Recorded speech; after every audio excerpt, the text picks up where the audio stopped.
Kristin, good evening. Thank you so much for joining me on the podcast tonight. Thank you, Josh. Good to be here. Yeah, I certainly have been looking forward to this conversation. And to kind of open up with, I'm going to throw you maybe slightly a curveball question because I think this is something I learned about you recently that I think is just really cool. So I started following you for your travel and expatriate content, but then I come to find out recently that you are actually a DJ by night as well. So I have to ask, please fill me in. How did you kind of get into doing that?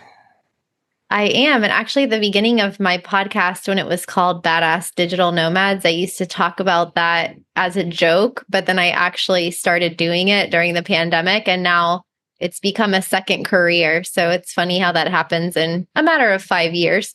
But I always wanted to learn how to DJ since I was a little kid, and I saw DJs on turntables in middle school. But I never did it because it required a lot of equipment and I was always traveling and I was never in one place long enough.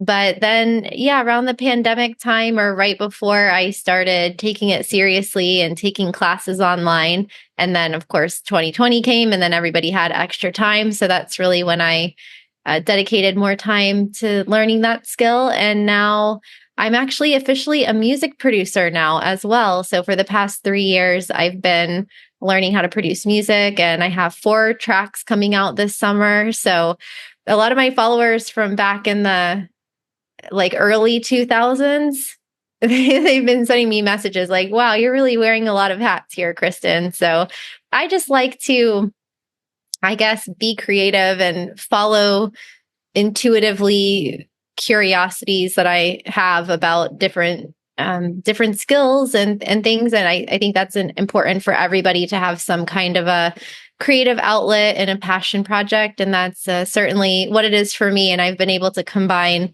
traveling for work with DJing on the side. So that's pretty fun. Outstanding. So where have you gotten to go so far as a DJ? Did I see that you were actually in the Netherlands, I think a couple months ago? I did an exploratory trip to the Netherlands to record some videos there for my YouTube channel and also do some research for my relocation clients. And I was able to play at a radio station there and another studio there. Nothing really big. I didn't have a lot of advance notice, but I did play a party that was sponsored by Nomads in Portugal a few years ago. And that was probably the epitome of combining work with your passion project. I actually gave the keynote speech at the Nomad Fest conference in Madeira, Portugal. And then at night, I was the headline DJ and played for 4 or 5 hours at that party. And that was sponsored by Nomads and, Flat.io, which was a company that I was working with, making videos there and living in their rental property. So it was kind of this perfect storm of all the different things that I'm involved in, things that I'm interested in, and being able to do it all in one place with people who actually get it. People that are traveling, living abroad, into technology, business, self-development, and also music, dancing, and having fun. So you said that you just remember seeing DJs on turntables that kind of got you interested into doing this yourself. Were there any DJs in particular that gave you any sort of inspiration to ultimately pursue it in the way that you are now? No one in particular, but I think traveling through Europe, that's when I really saw the electronic music scene, and I got to explore that and go to music festivals in Serbia and Croatia, and I just thought, wow, this is really fun. So that's when I started taking it seriously. But my grandfather played violin really well, so maybe there's something musical in me that I don't know about. But it's definitely been an interesting journey, learning music production and even seeing what are the kinds of songs that my brain produces in collaboration with the creative force. And I think any creative pursuit, whether it's writing, which I also do, of course, or video or podcasting or painting or sculptures, like anything that people do, it's that collaboration with yourself, your higher self, universal creativity, flow state. And the longer that you can stay in that state, I think the happier life is all around. It's all about people, but it's also about utilizing your skills as a human and learning new skills and doing that not just for money, but for fun. And I don't make any money DJing. I mean, I do make money, but I spend a lot more than I make. So it's it's not my balance sheet doesn't look very good, but as far as the fulfillment that you get out of these things, it's something that you can't really put a price on. Well, I know I'm looking forward to seeing what production comes out of it for you. And one last question before I leave the subject. What is the genre of music that you personally like listening to that you think won't be a part of your set? Is that what you call it, a set, when you actually go and do this? Yeah, most of my music is electronic, so it's a lot of house music, different variations of that, which, by the way, when I started DJing, I didn't even really know what any of the genres were. So that was one of my first tasks, was to listen to a lot of different music and try to figure out what genre it was. But for people who are in the know, it's not so much your EDM that you see at big festivals like EDC, main stages, stuff like that, at Ultra Music Festival in Miami, but it's kind of a bit more underground, like house, tech house, minimal, deep tech. And of course, in Miami and Tulum, Mexico, and places like that, it's got that like organic house, deep house vibe. But what I wouldn't play is anything mainstream that you would hear on the radio, pretty much. Maybe, if you had like a Britney Spears song, I might play a track that has the a cappella, like the voice of Britney that's remixed into a different type of track. That would be the closest that I would get. But I do like to listen to all different things at home, listen to jazz music, listen to classical music. My dad and some of my friends like country music. I like a lot of Latin music. So I think it's a mix. And I like some good, pop music as well, some Taylor Swift here and there. No metal though. No metal. I'm a metalhead myself. Oh, okay. So. Well, I used to be really into punk rock music, and I went to the Warped Tour. I would go crowd surfing. I would go in the mosh pit. These are little known facts about me, and would go to Gainesville. I lived in St. Augustine, Florida, so we would travel to Gainesville, which was a really big hub for music, and go to live punk rock shows. Jacksonville as well. Okay. Hot water music. Both big college towns for the most part. Yeah. Mm-hmm. Ska music I used to like, but I never got into like, the really heavy metal stuff. Gotcha. But I respect it. All right on. I'll take it. Okay, well, we may or may not circle back to this at some point in time, but I want to get into talking a little bit more about your experiences as a traveler and as an expatriate, as it sounds like that kind of sort of precedes your tenure as a DJ a little bit here. So take us back a little bit here. Can you kind of tell us what was it initially that inspired you to go out and travel the world? It wasn't like one specific thing. I think it was more of a curiosity as a child.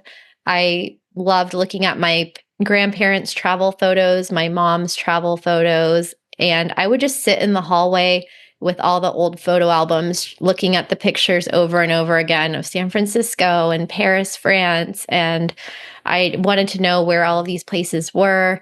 I used to go to the grocery store to get encyclopedias. They used to sell them. I don't know why. I need to research this, but you used to be able to go in like once a week and get a new volume of the encyclopedia and then collect them at home. And I would literally read encyclopedias. I would read about ancient Egypt and all the historical places around the world. And that's kind of how it started. My grandparents worked for Pan Am Airlines back in the day, so maybe something to do with that.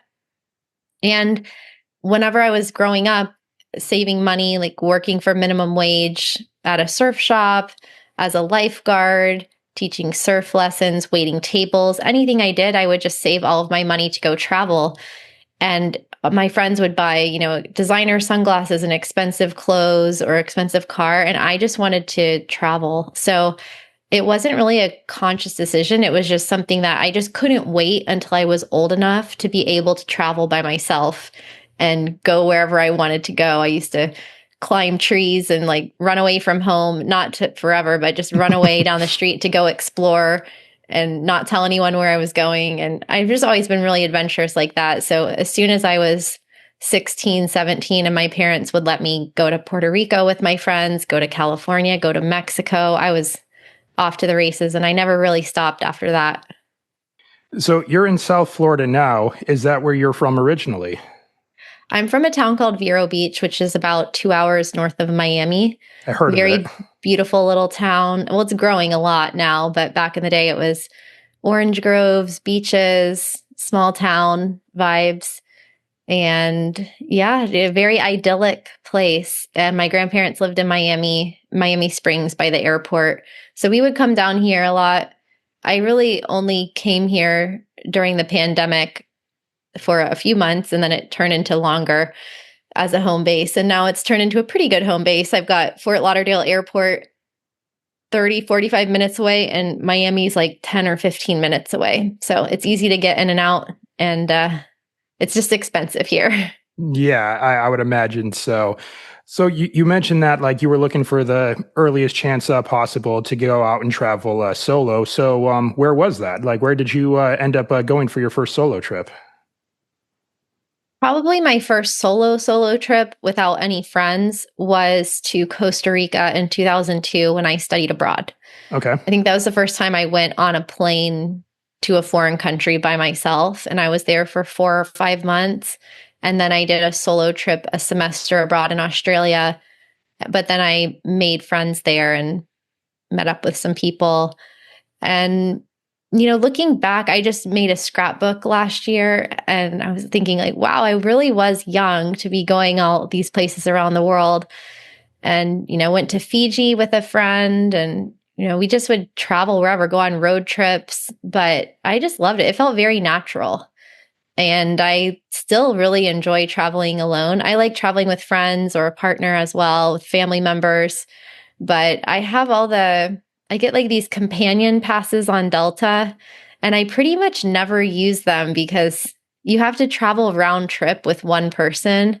And I'm usually going on a multi-city trip, or, I'm traveling one way and then meet up with people and travel somewhere else. But it's very rare that I'll be in a place where I'm like bringing one person with me for free to travel somewhere and come back to the same place, because my parents live in one place, my sister lives in another state, my brother lives in another state, my cousins, like everyone's spread out everywhere. So yeah, I still really enjoy that feeling of just getting on an airplane and going somewhere by yourself, but then being able to meet up with people once you get there.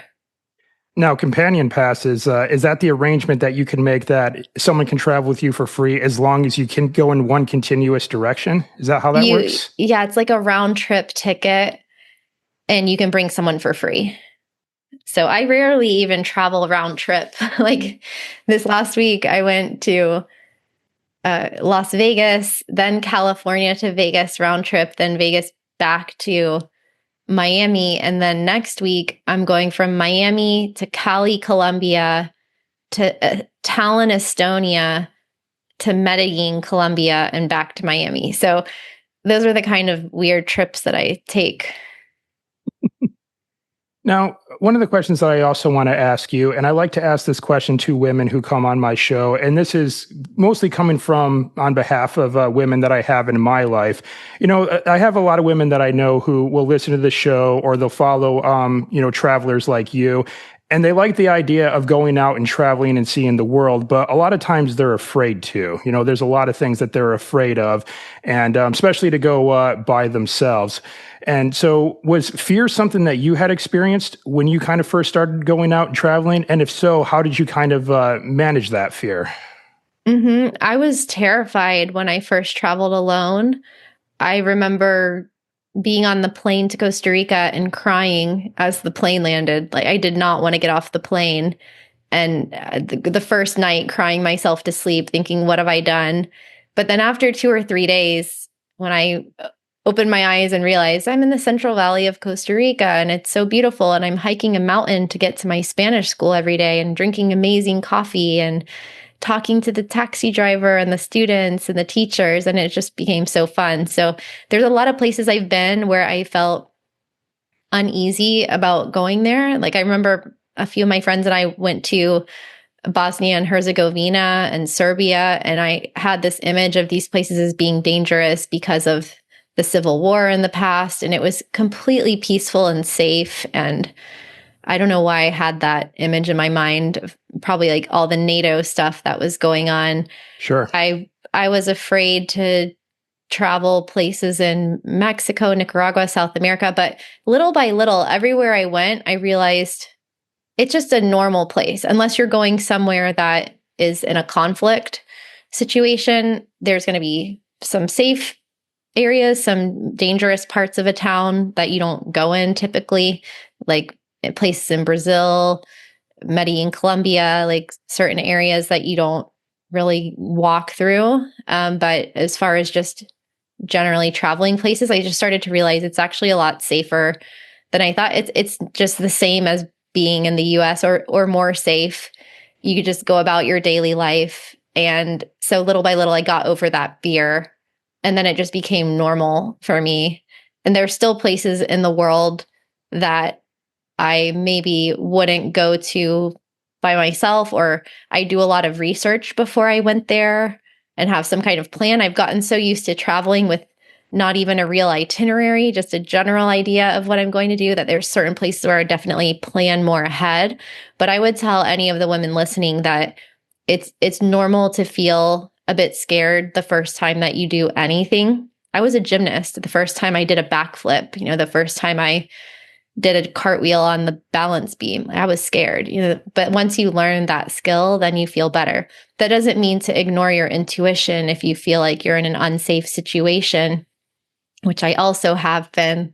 I had a guy follow me and a friend to our hotel in Manila in the Philippines. He just kind of was trailing behind us and we could tell that he was following us. So we walked faster. It was a busy area, but then we went up to the door and there was a guard at the hotel and he turned around and went away. So, things like that, you definitely want to use street smarts.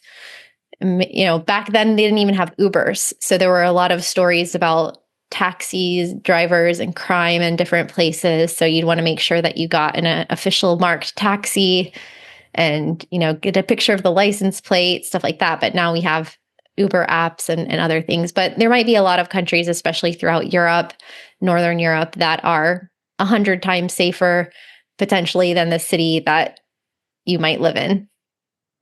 So that was you kind of in your early days of getting going as a traveler. But what about as an expatriate? At what point in the timeline did you kind of make the decision or maybe even have the idea that you would actually like to live abroad someday? It was really when I studied abroad. That's when I realized you could get a study permit and a visa to go somewhere for 6 months or a year. And I met all these other foreign students. And then I realized, oh yeah, you can just live in other countries. And so that my mindset shifted. Before I didn't really think about it. I didn't realize that you could just live in another country for fun. I knew, of course, that people immigrate for different reasons, for work, but you had to just move to a country because you want to. It's not something that anyone was saying, hey, guess what? You can travel full time around the world, or there wasn't a digital nomads back then, but no one was really encouraging me to live in other countries. It's just something I stumbled into. And then I kept doing it because I really enjoyed my lifestyle. And with Costa Rica, I had the idea to go for a gap year, basically, and go work in real estate a bit, see how I liked it, and then come back to the US and get a quote unquote normal job. But I really liked it. So I kept staying, and 1 year turned into 7 or 8 years. And then I started moving on as a digital nomad. And by that point, the idea of being an expat was just part of my identity. And I figured I can do this in other countries as well. It's an interesting point that you make about just how so many avenues, I guess, you can take to live abroad, especially now, I would say, because I didn't mention this to you when you and I connected, but, I've been an expat myself twice now. First time in West Africa doing service as a Peace Corps volunteer. And the other time I was going to grad school in the UK. So So those are two avenues right there, doing service of some kind and doing education. And I'll also throw this out if we have any military veterans listening, but military veterans can use their GI Bill for a lot of foreign educational institutions just as well too, which is what I did. So would you say that maybe there's a less barrier to entry now for people to live abroad? Because I know a lot of countries out there, they do like visas for digital nomad work and things along those lines.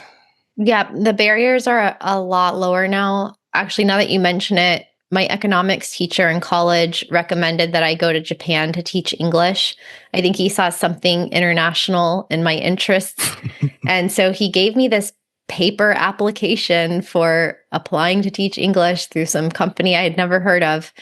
And I did get accepted, but then I decided to go in a different direction. So, yeah, before it was Peace Corps, which I looked into, working at the State Department, I looked into, and taking the Foreign Service exam, teaching, English, Peace Corps, foreign volunteering, and other types of service, and ultimately ended up working in real estate, and that was my path to doing it. But now there's many countries, 70, 80 countries that have some form of a remote work visa, where if you are a freelancer or own a business or work remotely for a company, then you can apply to stay in a country for 1 year, 5 years.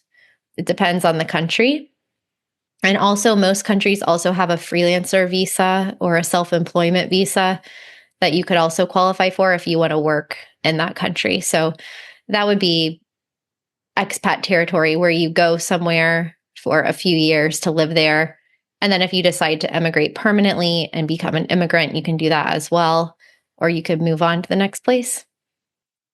And you've been doing this for quite some time, and you've also been helping a lot of other people do this just as well too. And even though, like, maybe logistically and administratively, the barriers to entry may be pretty low, but I would imagine that a lot of maybe your clients and others out there who may be listening just as well too have other barriers that may keep them from doing it, whether it's again, fear, like we've been talking about. Maybe there's other obligations that they have in their life.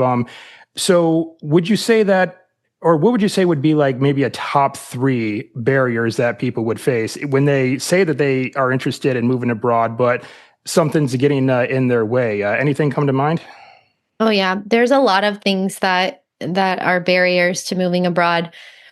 It's easier in the way that there are new visas now that didn't exist before, but that's just a tangible piece of paper or a stamp in your passport. That doesn't help with anything else that you need to do to prepare to move abroad. And so that's really why I wrote my book, my second book, Moving Abroad for Dummies, to really break that down into what are all of the different steps that entails. But the biggest thing I think that holds people back is information overload and overwhelm. There's so many 200 different little steps that you might do to prepare for an international move. So it's like, which step do you do first, in which order?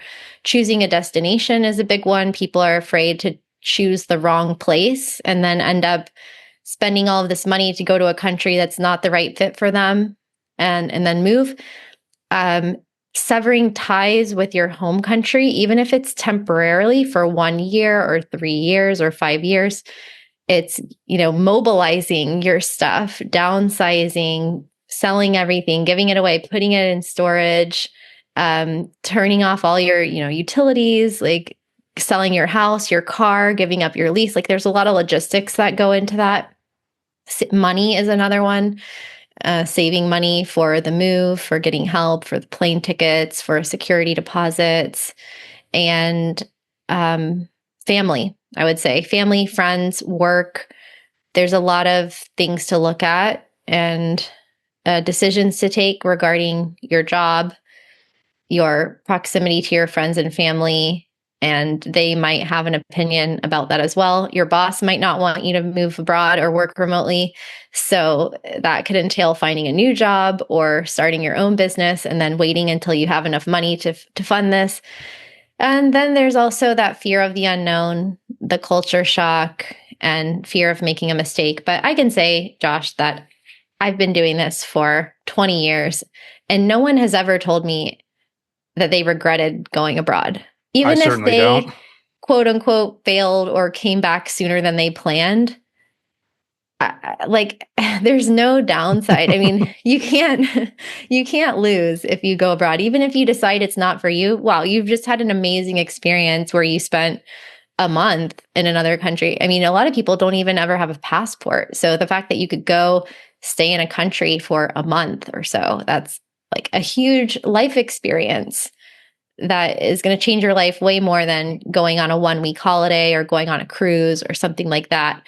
It's like having that intention and then doing it. And even if you change your mind later and think, oh, this country is not for me, or you say, I want to get citizenship and a passport in this country, but then 2 years later you think, actually, no, I want to move back to my home country. Well, you just got to live abroad and travel for 2 years, and that's something that will change your life forever. So even though there's a lot of hurdles in the way, I don't see any downside to doing it, even if you try it and don't like it. So, out of the times that you've traveled abroad, did you do like a recon trip beforehand to try to get the lay of the land of the place you thought about moving to, or did you just go there without visiting prior, just to be pleasantly surprised, I suppose? Yeah, I've never actually done the recon exploratory trip for myself until recently when I went to the Netherlands, because I've been to the Netherlands so many times, but I've only mostly been to Amsterdam and Rotterdam. I hadn't been to any of the other towns around the country. So I really made it a point to I went to 10 cities in 14 days, which I don't recommend. I recommend going to, maybe 4 places in 2 weeks, but, or 2 places, but you want to feel what it's like to live in those places. But I've been doing this for so long now that I know what I'm looking for and everything. Been to like 60 something countries. But when it's your first time moving abroad, I think it really is important. When I went to Costa Rica, I didn't have a choice because I got a scholarship and they sent me there. And then when I went to Australia, I didn't have the money to go there. And I knew I was only going for a semester. But yeah, a couple years ago, I went to Manchester in the United Kingdom. I'd never been there, but I stayed for 6 months. And I kind of feel like I could live anywhere for 6 months. Like, even if it's a place I don't really love, I could adapt, work online, take advantage of the opportunity to meet the people, travel around the area, and it'll be an experience, even if I decide I don't like it so much. So, but when you're looking to move somewhere longer term for a few years or even permanently, then it is really important if you're going to be applying for residency there to do that exploratory trip. My lifestyle has been a lot more nomadic. And in Costa Rica, they didn't have digital nomad visas back then. So it was either, get a retirement visa or another like financial solvency visa, or you could just leave every 90 days and come back in, which is what I did. I'd go to Honduras, I'd go to Colombia, I'd go to Panama, Nicaragua, and kind of like use that as an opportunity to travel around and see other places in the area, go back and visit my family in the US, and then come back. So mix things up a bit. Well, as you mentioned, there's a lot of personal growth that comes from living abroad, not just with, your mindset and your character, but I would also say physically just as well, too. Like when I look at my own experience as an expatriate, especially when I was living in West Africa, I always jokingly say that I got in like nasty shape when I was in West Africa, and also the same thing in England, probably just because I think a big thing for me was the food, just how clean and sourced the food were in both of these countries. And also, I didn't really have very much availability of junk food, especially in West Africa. So I just got in like really, really good physical condition during both of my stints as an expatriate. Which country were you in there? In West Africa? The Gambia in West Africa. Oh, okay. Smallest country on the whole continent. It's completely engulfed by Senegal. So, wow. But you can find it on a map. And so what did being an expatriate do and with you as far as like your health? Did you find that maybe even your health improved when you were living in some of these foreign countries as opposed to maybe here in the US? Oh, yeah, 100%. I think people still tell me I look a lot younger than I am. And I think it's from this lifestyle. I'm not saying that, if you live in Mexico, then you will be healthy, because there's certainly people that live there and eat a lot of churros and like manteca with rice and beans and things. But coming as a foreigner, and if you're looking for that, if you're looking for a healthy lifestyle, you can find it easier and cheaper outside of the United States. I did a whole podcast episode on this, on longevity as an expat and a digital nomad. I went raw vegan when I lived in Costa Rica in 2007. I had no idea what that was, but somebody introduced me to juice fasting, because you meet so many different people and you learn so much from them, and then it can kind of spark a health journey. So I ended up on this 2-week juice fast and learning all about, your body functions and food and nutrients and vitamins. And I was actually feeling the effects of the positive effects of this. And so for like a year and a half, I was raw vegan, didn't eat any cooked food, no animal products, just like fruits, vegetables, nuts, seeds, sprouts. And I felt great. And I look at those pictures and I was like glowing. But then I moved to Nicaragua, where the power went out all the time. So we didn't have electricity most of the time. So whenever I'd buy food, it would go bad in the fridge every day. It would just be only refrigerated for part of the day. So then I started, eating whatever I could, which meant crackers from the little store down the street, or chicken, maybe with hormones in it. Like, you take what you can get, and, beggars can't be choosers. But for the most part, you can find cleaner, better, cheaper food, like more affordable food that's higher quality, that tastes better in countries outside of the United States. I think the US has probably the worst food system. I don't want to say in the world, because there's places that don't have enough food to feed their people. But of developed countries, I think we have probably the worst safety, quality, oversight. Agreed. And the soil, like I could go down that rabbit hole. So you can get access to better food at a lower cost, where actually farmers markets cost less than the grocery store, whereas in the US, outdoor market's going to cost you more than even going to Whole Foods probably. And then you can also choose where you go. So when I lived in Costa Rica, I was living in one of the blue zones of the Nicoya Peninsula, where people live to be 100, or there's more centenarians there than other parts of the world. So you could literally move to a blue zone. You could move to the blue zone in Italy, Greece, Japan, surround yourself with other people that are also living a healthy lifestyle. And it's like osmosis. You walk more. My steps here, it's like 2,000 steps a day in Miami, maybe 5,000 on a good day. When I'm in Europe, it's 10,000 and up every day, just naturally. So if you move to a place where you walk more, you bike more, you're out in the fresh air, exercise, like all these little things result in better health compared to living in the US, eating the standard American diet, commuting to work, watching Netflix every night. Like you also have more community options abroad, like getting involved in clubs and things like that. Not that you can't do that in your home country, but when you get out of your comfort zone, it gives you like more of an impetus to seek out community, and you do things that you wouldn't necessarily do in your normal routine. Yeah, I certainly agree with that. And maybe that's also what led me to really dial in my health when I was abroad, because I was outside of my element both times that I went. So I felt like I had to, I say hone my edge is the phrase that I use, because I didn't feel like totally out of place, but I just knew that this was all foreign to me. I got to kind of dial things in if I want to perform well. And, that's ultimately what I did just as well. Yeah, actually, I was going to say, you kind of threw me off earlier when you said you used to go get encyclopedias as a kid. And I'm like, wait, hold on, wait a second. But you don't look like a day over 25. And then now you're also saying you've been doing this for like 20 plus years, teaching people how to travel. So there we go. Yeah. Longevity and living abroad. I know. No, I'm 42 now, and people still think I'm like 34-ish. So sometimes I forget how old I am. I'm like, am I really? Yeah. Okay. Yeah. That was a decade ago. That was 20 years ago. But I think it's also having fun and like having that sense of purpose in your life, that you can find that anytime. You can be anywhere in the world. Like my neighbor was South African, and he was put in a South African prison. This was in Costa Rica. he was locked up for like 15 years, and he used to just meditate all day and tried to be his own source of positivity and light while living in this prison.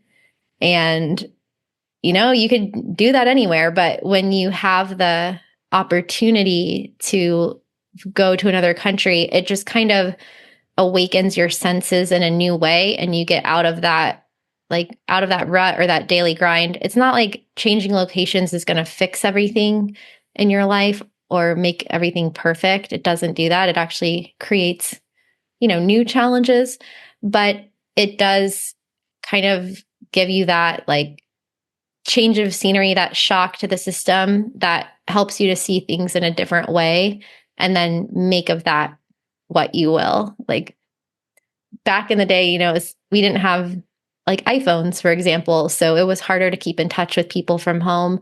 So you were a little bit more isolated and like out in the elements, as you mentioned. And now, technically you could replicate your life from home in another country in a lot of ways if you want to like scroll on Instagram and social media and like watch Netflix. Like all that stuff is available to you now. So I think it does make it even harder to be out of your comfort zone when you have like fiber optic internet everywhere. But that opportunity is still there. And, maybe you wake up in Florence, Italy and get to walk around, or watch the sunset from a cliff in Greece or wherever you are in the world. And it's just like reminding you that you're alive and to make the most of each day. Absolutely. Well, we are barely scratching the surface on this topic of traveling and living abroad, Kristin. But so I will encourage our listeners and our viewers to connect with you. And you did mention that you have a couple of books out right now. So as we kind of start winding down here, can you kind of fill us in on those? And where can we go and find them? Sure. So my first book came out in 2022. That's called Digital Nomads for Dummies. And that's a step-by-step guide of how to live anywhere, travel full-time, and work remotely. And the first half of the book is about how to make money online and work from anywhere. And then the second half is about how to travel or live abroad while you're doing that. And then Moving Abroad for Dummies just came out in May of this year, 2025. And it is focused on really more of like the second half of Digital Nomads for Dummies, which is living in foreign countries, slow traveling, but really how to do that on a more long-term basis. And what does it look like to make a move from your home country to another country, everything to do before, during, and after your move. And also a lot of focus on what happens, after you get there, how to find community, overcome culture shock, and more of like the emotional challenges that you go through, as well as the practical ones, like how to make a budget and what to pack to bring with you and how to find housing and things like that. All right. Well, I'll get everything. I'll get the links for those in the show notes for this episode. Or if we have viewers watching us talk on YouTube, it'll be down in the description below. They can find links to go get a copy over there.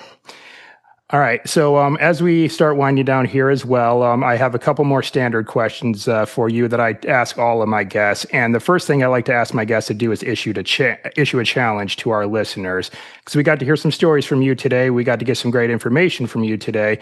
But as I always say, information, stories can only take our listeners and viewers so far. They themselves actually have to go follow up with action once they're done listening to us talk to go out and do amazing things in their lives. So with that, what challenge would you issue to our listeners and viewers today for them to go out there and start living a more adventurous life? I would challenge them to do just a check-in. Life moves so fast and everyone's so busy. So just check in with yourself. Maybe take 10 or 15 minutes and just sit quietly or with some music and think about what's happening in my life right now. Are things where I want them to be? Are things on track? Is there anything that I've been putting off that I really want to do? What am I really grateful for right now? But what are also some areas that I want to change? And a lot of times life passes before you know it, and dreams that you had for a long time, you start to forget about them because you've been putting them off for so long. So if traveling somewhere or living abroad, that might be one of the things that comes up for you. It might be learn how to play the ukulele. I don't know. But I think just having that giving yourself that time and awareness to just see how are things going. There's a company that I work with called Wise. That's the money transfer app. And they have something called mission days where the whole company basically stops operations, like minimal operations for 2 days. And they just all meet together to just check in with their progress toward their mission as a company. So I really like that idea to have your own mission day and like, Joe, Jane, Jackie, Mary, like whatever your name is, like have that day, have your individual mission day or a mission hour or mission half hour and figure out, what's the status and what do you want to change? All right, right on. That's definitely a first for the podcast, Chris, and I appreciate that. Awesome. All right, so what I have for you next is my final three. Like I said, just three standard questions that I ask all my guests at the end of the show. And I like to think that these are fun questions. And we'll do these kind of rapid fire since we're bumping up against time. So the first one is, what is your favorite place that you've been to so far? God, this is the hardest question. I actually made a video on my favorite places because I couldn't just pick one. But if I did have to pick one, okay, I'm going to pick three. Japan. Good choice. It's such a cool country. You've got everything there. The people are so nice. Vancouver, Canada, and the surrounding area of Whistler, the mountains. I just think it's so beautiful. The ocean, the bay, the trees, the wildlife, the city there. It's such a nice and livable place. And then I'd probably say France, because you also, like Japan, you have a lot of variety and diversity. You've got the beaches, the mountains, the lavender fields, like every different type of topography, the city of Paris. And the food is so amazing that I could, definitely live there, retire there for the rest of my life. Awesome. All right, next question. What is one thing on your bucket list that you have yet to do? I haven't been to the Galapagos Islands or Antarctica or Patagonia. These are some big ones.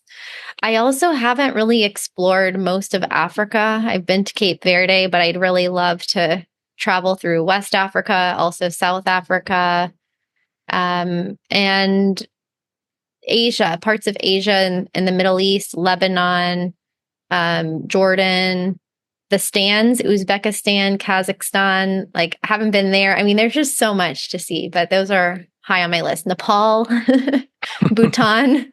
It keeps going. Well, let's stay in touch. I'm going to Antarctica later this year, so I'll fill you in on the details of that once I come back. So, all right. And the last question, and this is a two-parter. What is your favorite animal, and have you seen this animal in the wild? Oh, my favorite animal. I would say probably a dolphin or a whale. I'm a former surfer, and it just always makes me happy whenever I would see dolphins in the water, or a whale, which is rare. But I have seen them a lot, especially living in Miami. There's certain spots where all the dolphins swim by, and I've been whale watching before up in Rhode Island, and also seen their water spouts out surfing. So that's always fun. I also like cows. I think cows are really cute. All right. Awesome. All right. Well, Kristin, that's it. That's all the questions that I have for you today. But before we call it a day here, let's just recap one more time where our listeners and viewers can go connect with you out on like the social media, internet space, and where can they pick up a copy of your books? You can find my books wherever books are sold, especially on Amazon, Barnes & Noble, and also the Wiley Publisher website. And you can follow me on Traveling with Kristin on YouTube, Instagram, and also my website, travelingwithkristin.com/relocation, if you would like to get some help with that, or travelingwithkristin.com/subscribe if you'd like to join my mailing list. All right. And like I said, I'll have all those linked up in the show notes for this episode, or if we have viewers watching on YouTube, they can find them down in the description below. All right. Well, Kristin, I want to thank you very much for taking the time for joining me today. I know you're really busy and you're on the go quite a bit, but, I just really appreciate you, taking the time to come in here and share your stories and insights with myself and the listeners today. This has been great. Thank you. It's been so fun, and I'm glad we finally got to connect, and happy to meet all your listeners and hope they got some value from our conversation today. All right, right on.